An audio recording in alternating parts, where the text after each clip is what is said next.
Good morning students வந்து பார்த்தீங்கன்னா எல்லாருக்கும் ஒரு பெரிய ஸ்பெஷலான ஒரு குட் மார்னிங் ஓகேங்களா. ஸோ வந்து பார்த்தீங்கன்னா ஸ்கூல் ஸ்டூடெண்ட்ஸ்க்கு வந்து ஒரு பெரிய இம்பார்ட்டண்ட்டான அப்டேட்டு. ஸோ அதை பற்றி இப்போ நம்ம பார்க்கலாம் ஓகேங்களா. ஸோ ஃபஸ்ட் வந்து பார்த்தீங்கன்னா நிறைய ஸ்டூடெண்ட்ஸ் கேட்டது 11th கம்மிங் மண்டே ஸ்கூல்ஸ் இருக்குன்னு சொல்கிறாங்க. ஸோ அது வந்து பார்த்தீங்கன்னா இருக்கா இல்லையா நிறைய பேர் கேட்குறாங்க. இப்போ வரைக்கும் வந்து பார்த்தீங்கன்னா அஃபிஷியல் அப்டேட் வந்து பார்த்தீங்கன்னா ரீஓப்பன் பற்றி இன்னும் வரல 11th. ஸோ வந்து பார்த்தீங்கன்னா உங்களுக்கு வைக்கிறாங்கன்னா 12th முன்கூட்டியே ப்ரிப்பரேஷன் பண்ணுறதுக்காக தான் வந்து பார்த்தீங்கன்னா 11th எக்ஸாம்ஸ் வந்து வைக்கிறாங்க. எக்ஸாம்ஸ்க்காக வந்து 11th ஸ்பெஷல் கிளாஸ் மாதிரி அதாவது 12th போகிறவங்களுக்கு வைக்கிறாங்க ஓகேங்களா. ஸோ இது இந்த அட்டண்டன்ஸ்லாம் எதனா இஷ்யூ வருமானு கேட்டால் கண்டிப்பாக கிடையாது. கவர்மெண்ட் கொடுக்குற ரீஓப்பனிங் டேட்லேருந்து தான் இப்போ கணக்கு வச்சுப்பாங்க அட்டண்டன்ஸ்க்கு ஓகேங்களா.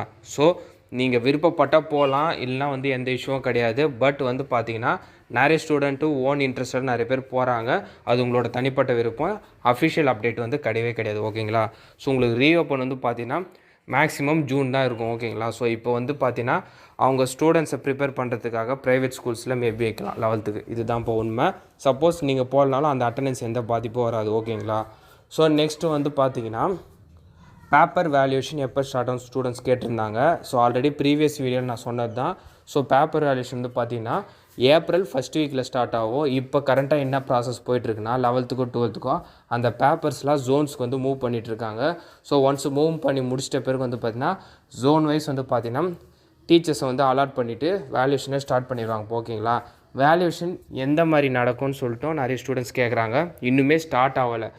ஒரு வேல்யூஷன் ஸ்டார்ட் ஆகி ஒரு நாள் கரெக்ஷன் போனால் தான் எந்த மாதிரி நடந்துச்சுன்னு டீச்சர்ஸ் மூலிமா நான் உங்களுக்கு ஃபீட்பேக் கொடுக்க முடியும் ஓகேங்களா. ஸோ இப்போதைக்கு சொல்ல முடியாது. ஆனால் யாருமே பயப்படாதீங்க, ஸ்ட்ரிக்டாலாம் நடக்காது. நார்மல் லிபரல் கரெக்ஷன் தான். கீ ஆன்சர்ஸ் ஓரளவுக்கு மேட்ச் ஆனாலே நல்ல மார்க்ஸ் தான் கொடுப்பாங்க ஓகேங்களா. அந்த மாதிரி தான் டீச்சர்ஸ் சொல்லியிருக்காங்க. நான் ஆல்ரெடி போய் சில டீச்சர்ஸ் கிட்டே கேட்டேன்னா எப்படி இருக்கும் வேல்யூஷன் கேட்டாங்க. பயப்படுற மாதிரி ஸ்ட்ரிக்டாலாம் இருக்காது, நார்மலாக தான் இருக்கும்னு சொல்லியிருக்காங்க. பார்ப்போம், இன்னும் ஒரு 2 to 3 டேஸில் வேல்யூஷன் ஸ்டார்ட் ஆகிரும். எந்த மாதிரி இருக்குன்றது நம்ம கிளியர் கட்டாக சொல்லிடலாம் ஓகேங்களா. ஸோ நெக்ஸ்ட் வந்து பார்த்தீங்கன்னா 10th ஸ்டூடெண்ட்ஸ் நீங்கள் தொடர்ந்து ப்ரிப்பேர் பண்ணிட்டு வாங்கப்பா. ஸோ மேத்தமெட்டிக்ஸ் நினச்சி நிறைய ஸ்டூடெண்ட்ஸ் பயப்படுறாங்க. ஸோ 11th 12th வந்து பார்த்தீங்கன்னா மாட்ரேட் தான் கேட்டிருந்தாங்க. ஆனால் நிறைய 10th ஸ்டூடெண்ட்ஸ் பயப்படுறது என்னென்னா ப்ரோ 11th 12th டஃப்பாக இருந்துச்சு அப்படின்னு நிறைய ஸ்டூடெண்ட்ஸ் சொன்னாங்கன்றாங்க. டஃப்பு கிடையாதுப்பா. சென்டம் எடுக்கிறதுக்கு தான் வந்து பார்த்தீங்கன்னா கொஞ்சம் ட்விஸ்ட் பண்ணியிருந்தாங்களே தவிர பட் பாஸ் மார்க்லாம் ஈஸியாக எடுத்துலாம். எனக்கு தெரிஞ்சு நிறைய ஸ்டூடெண்ட்ஸ் வந்து பார்த்தீங்கன்னா 90க்கு 60 மார்க் 70 மார்க் 50 மார்க் வரும்னு நிறைய ஸ்டூடெண்ட்ஸ் சொல்லியிருந்தாங்க. ஸோ இதிலே தெரியுது சென்டம் எடுக்க தான் டஃப் தவிர மற்றபடி ஈஸியாக பாஸ் ஆகிடலாம் ஓகேங்களா. ஸோ உங்களுக்கு மேத்தமெட்டிக்ஸ்க்கு ஸ்டடி ப்ரிப்பரேஷன் வந்து நான் டெடிகேட்டடாக உங்களுக்கு நான் போடுறேன் ஓகேங்களா. ஸோ ஓவராலாக இதுதான் அப்டேட்டு.